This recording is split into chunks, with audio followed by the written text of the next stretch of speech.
大家好，我是戴眼镜拿着话筒的拉斯加偏偏，感谢各位观众老爷热情的点赞支持。这期咱们继续聊奇幻爱情悬疑大剧《第8号当铺》。上期说到，韩诺为了拯救妻子韵音，和助手阿金一起成为了第8号当铺的管理者，并且典当了自己生生世世的爱情，来换韵音一世幸福。8号当铺是黑暗势力的一个据点，以各种手段诱惑人类，为了满足自己的欲望进行典当，但只要和当铺进行过交易，就再也没有赎回的可能。典当者的人生也会走上霉运连连的快车道，直到最终出卖自己的灵魂，成为黑暗的奴隶。韵音的表姐夫陈大伟就是这么一个倒霉蛋，辛辛苦苦建设的工厂被烧以后，为了给妻女安稳富足的生活，他在8号当铺典当了自己的理智，随后就冲出家门，不知所踪。一晃15年过去了，还记得韵音在银行工作的那个朋友李世杰吗？他已经升任上海银行总经理，韵音在他的安排下进入了银行工作。李世杰对韵音一往情深，朝夕相处这么多年，韵音自然也能感受到李世杰的情谊。但这一次，他依然拒绝了李世杰一起去听钢琴演奏的邀请。这天，韵音的儿子韩磊和陈大伟的女儿如娟，在一条脏乱的小巷子里找到了陈大伟。陈大伟被紧急送到医院，但医生说他已经失智多年，没有了复原的可能。韩诺意识到陈大伟的牺牲不仅帮助了他的妻女，也间接照顾了自己的妻儿，所以决定帮他一把。韩诺从当铺取回理智还给陈大伟，陈大伟这才知道自己已经疯了15年，女儿如娟已经24岁了，下个月就要结婚。韩诺还说她的丈夫是个好人，会和她白头到老。1年后，她又怀上第1胎。韩诺问陈大伟后不后悔牺牲了和妻女15年的相聚，其实这句话也是在问他自己。陈大伟却说自己并不后悔。他接着问韩诺自己还有多少年寿命，得知还有20年，陈大伟哀叹还要苦熬这么久。韩诺说自己可以让陈大伟恢复理智，但是当铺有出就要有进，需要拿他女儿未出生的儿子的灵魂来换。这个外孙天生智力低下，对他女儿一家会是个严重的拖累。再说3年以后，如娟还会生一个可爱的女儿，性格善良，身体健康，和他的外公很投缘。陈大伟最终也同意了这笔交易。当铺里，阿金问韩诺为什么要做这种血本无归的买卖，弄得他连账都没法记。用一个弱智孩子的灵魂换陈大伟的理智，严重违反了当铺的规定。如果被黑影知道，后果很严重。韩诺让阿金该怎么写就怎么写，一切后果他来承担。但就在下笔之时，阿金想起韩诺曾经用他的恶劣品质换取微弱的学识，要犯规早就犯了。管他的！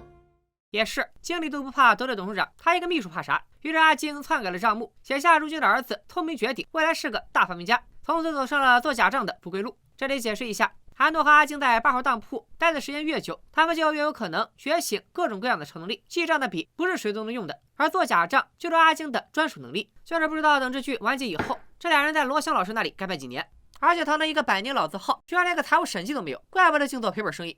看到韵音仍然在痴心等候韩诺，其实陈大伟并不知道他这个倒霉妹夫就是8号当铺的老板，但他却在想要不要把当铺的事告诉韵音，让韵音去当铺换回自己的丈夫。陈大伟主动要求妻子带自己到教堂，想听听白神父的意见。但是见到和韩诺一样容颜不老的白神父，陈大伟意识到或许他们俩就是一家的，现在转身就走。而白神父已经读到了他心中所想，劝他不要让韵音到8号当铺去。韵音已经50岁了，此生所剩不多，如果要让他用极大的代价换取早已经知道的答案，对他来说并没有多大的意义。何况韵音现在除了儿子韩磊，也没有其他能交换的，难道要让他在失去丈夫以后再失去儿子吗？白神父的鸡汤让陈大伟放弃了这个念头，这大概也是整部剧里他的话唯一一次起作用。光阴似箭，日月如梭。这天，阿金为韩诺庆祝70大寿，开了一瓶和他岁数相同的红酒。韩诺想起韵音为自己煮寿面过生日的情景，忍不住又回到人间。这里为了理清时间线，我专门去查阅了一下原著小说。书里提到，韩诺1909年和韵音成亲时是23岁，而且韵音和韩诺同岁。那韩诺70大寿就是过去了47年，1909加47，所以现在是1956年，新中国都成立了。此时，韵音和李世杰都准备退休，70岁才退休，这两位真是完美践行了国家最新的延迟退休政策。实际上，李世杰是在批准了韵音的退休公文以后主动离职。只见李世杰拿出2张去英国的机票，邀请韵音一起环游世界。此时陈大伟和金贵已经去世了，现在如娟和韩磊各自的家庭生活也都很幸福，等于说韵音所有推脱的借口都没了，甚至连在楼上偷窥的韩诺都露出了 CP 粉终于得到正主官宣的姨母笑。但韵音居然又一次拒绝了李世杰，韩诺瞬间塌房了。这时韩诺听到阿金急切的呼唤，立刻赶回8号当铺，约墙上写着叫韩诺来见我。原来黑影最近折腾了好几名黑暗使者，想挑选韩诺的孙子韩青为新的人选。韩诺当然是果断拒绝，黑影却没有坚持，只说自己再考虑考虑。魔鬼上司突然变得这么好说话，让韩诺深感不安。这就好比你手机一响，发现老板来了2条微信，但你点进去一看，好家伙，全给撤回了。你就说你慌不慌？另一边，年迈的韵音感到自己已经时日无多，在生命即将走向终结时，他在病床前终于再次见到了韩诺。依然年轻英俊的韩诺问韵音，他让自己的离开换来韵音一生的幸福，可为什么韵音一次又一次拒绝那些能给他幸福的人？韵音却说他已经拥有幸福了。最终，韵音握着爱人的手，含笑离开了人世。这一世，他和韩诺的缘分尽了，之后带来的故事就要等到第3部了。阿金被韵音的痴情感动，韩诺实在不明白为什么韵音这么固执，不肯接受别人的追求。阿金感叹，有韵音这么坚定不移的爱，难怪韩诺从不会看别的女人一眼。但对点到了爱情的韩诺来说，他已经无法再感受到爱。阿金隐约听到韩诺在心里说了什么，但现在的他法力有限，无法准确感知。阿金说黑影这次回来一定是担心韵音去世以后，韩诺不想再留在当铺工作。被他这么一提醒，韩诺想起自己只是典当了生生世世的爱情，并没有奉送生生世世的顺从，于是便开始了漫长的摸鱼生涯。一晃又是几十年过去了，时间来到了21世纪。时尚达人阿晶从美国血拼归来，在机场见到一群记者围着一对男女，还以为是哪个大明星来了，原来是天才电脑工程师林贤堂和他的妻子苏婷刚从美国回到中国。贤堂耐心地回答记者的问题，但苏婷不喜欢这种场合，独自离开。当铺里，韩诺等不到阿晶，只能自己和客户谈生意。对面这男的也是个狠人，先搭了自己一个肾，换来了一个年轻貌美的妻子，又用妻子的健康换了一个儿子。现在打算用儿子的灵魂换自己多活几年。面对这种绝世人渣，韩诺没有让他好过，收了灵魂以后，让他在病床上以植物人的状态又活了2年。上班迟到的阿晶回到当铺，韩诺问他，明明有瞬移的能力，为什么还要坐飞机？阿晶却说坐飞机的过程很好玩，还劝韩诺多去人间走走，这样才能更好的发展业务。两人在人间逛了一圈，来往行人纷纷对身穿长袍的韩诺侧目。他们在看什么？他们在看你们剧组拍戏啊，笨蛋！回到当铺，韩诺为阿晶调了一杯酒，阿晶觉得很好喝，便起名叫做8号当铺，并要求韩诺以后只准调给他一个人喝。随着科技的发展，预约墙也与时俱进，同时显示名字倒可以显示图像，但这次图像却在不停闪烁。韩诺知道白家人又在跟当铺抢生意了。进入21世纪，神棍那一套不好忽悠人了，白家派出了心理医生老白。这里说明一下，剧里的老白们虽然共享一张脸，但并不是同一个人，他们的性格不同。一种观点认为白家人都是天使的分身，另一种观点认为白家人都是独立的个体，有各自独立的思想。具体怎么回事，咱们先按下不表，等老白们出齐了，我再给大家详细说说。阿晶发现白医生的咨询对象就是苏婷，他不满贤堂忙于工作，经常忽略自己的感受。韩诺表示，近几十年西方文化得到普遍接受，心理咨询就是其中一项。现代人学会用金钱去换取专家的意见，疏解压力。一旦人们不再感受到烦恼痛苦，8号当铺所提供的好处也就不再具备吸引力了。在国外叫赛考类这斯特，翻译成中文是心理医生。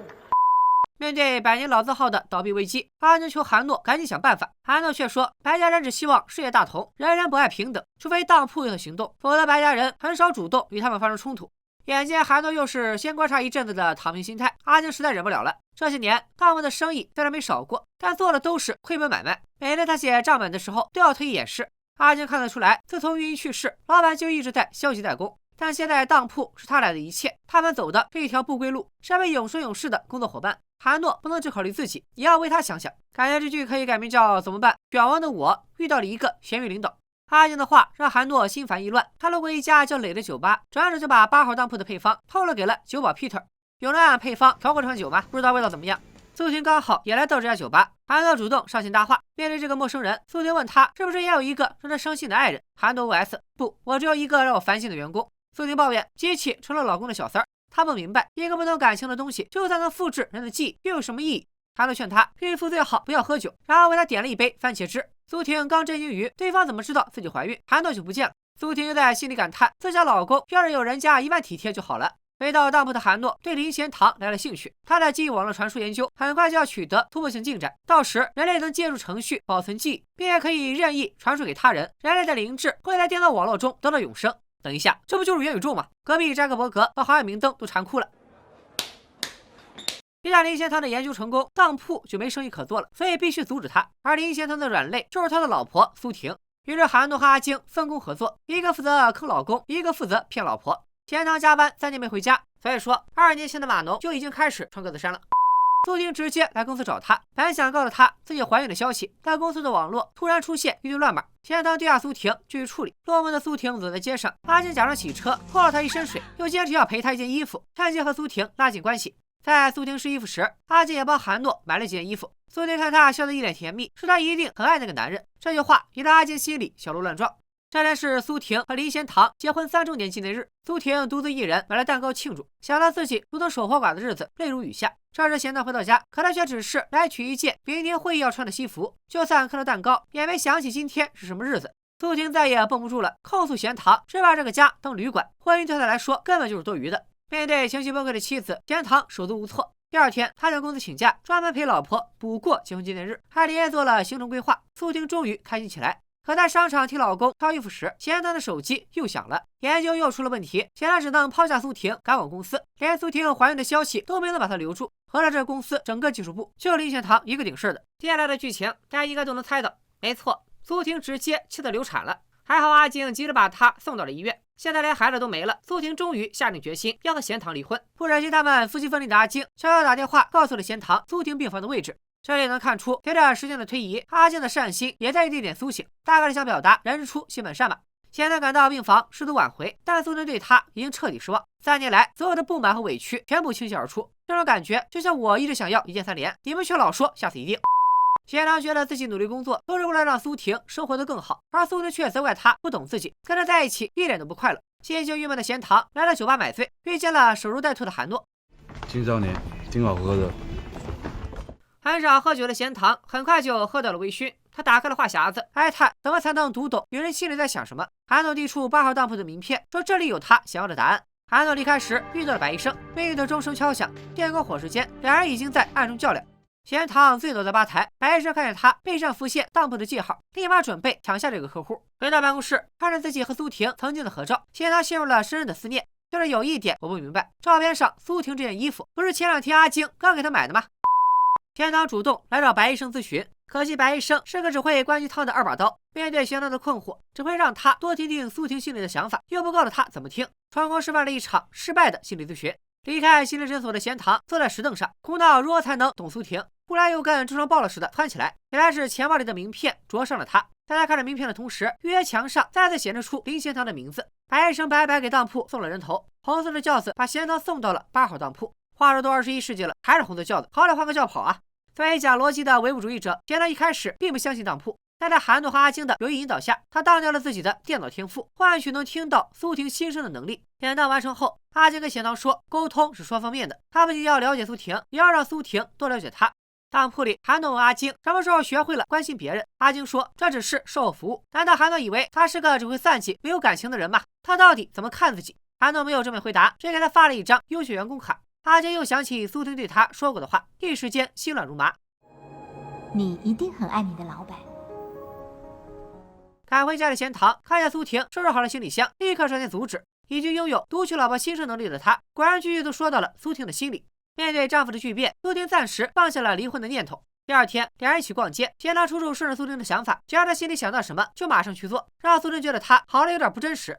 经过几天的陪伴，苏婷重新接受了贤堂，也同意他重新回去工作，毕竟自己最喜欢他专注工作的样子。然而，典当了天分的贤堂竟然对计算机还抱有兴趣，却连最基础的入门教材都看不懂了。面对积压了1个星期的问题，变成电脑白痴的他束手无策。同事和上司还以为他要跳槽，所以故意摆烂。看吧，这就是不装国家反诈中心 APP 的后果。同意吧，赶紧的。下班路上，手机备忘录提醒贤堂今晚要和苏婷一起吃饭。赴约前，他在花店买了一束玫瑰。苏婷虽然更喜欢百合，但想到这是贤堂第1次主动送花，装也要装出喜欢的样子。这番心里话难免让贤堂有些失落。吃过饭，两人去酒吧喝酒，遇到了白医生。老白以为夫妻矛盾已经解决，却听到贤堂约了2杯8号当铺，当即瞳孔地震。这时韩诺和阿晶也来到酒吧做客户满意度调查，3只老狐狸都装成不认识对方的样子。阿晶羡慕苏婷有一个可以为她付出一切的老公，苏婷反倒羡慕阿晶有韩诺这样一个如此风度翩翩的男朋友。她忍不住拿这个别人家的老公和自己老公对比，吐槽贤堂不够成熟。吐出老婆心中所想的贤堂心生郁闷，本以为苏婷只是嫌自己不够体贴，没想到现在她都学会抢答了，对方还是不满意。吧台边，白医生和韩诺已经是剑拔弩张。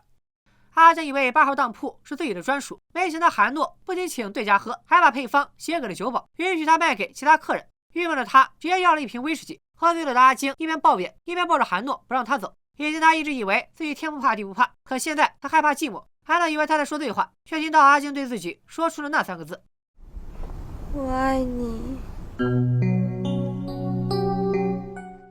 阿晶的话让韩诺又想起了韵音，即使点到了爱情，可他依然忘不了韵音。但爱一个人究竟是怎样一种感觉，他已经无从得知。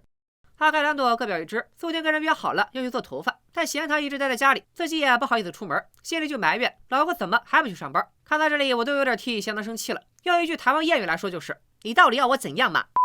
贤堂看不见山，直接问苏婷到底爱不爱自己。苏婷磨磨唧唧，半天回了一句：“我们是夫妻，当然有感情。”贤堂说自己不想上班，想做生意。苏婷又在心里吐槽他除了电脑啥也不会。现在贤堂来到公司，想用工作麻痹自己，可又因为在视频会议上表现失常，导致对方公司取消合作，被上司怒骂一顿。贤堂一气之下，一脚踹在了机箱上，造成了公司主机断电。不是，天天跟电脑打交道的公司，连个机房都没有吗？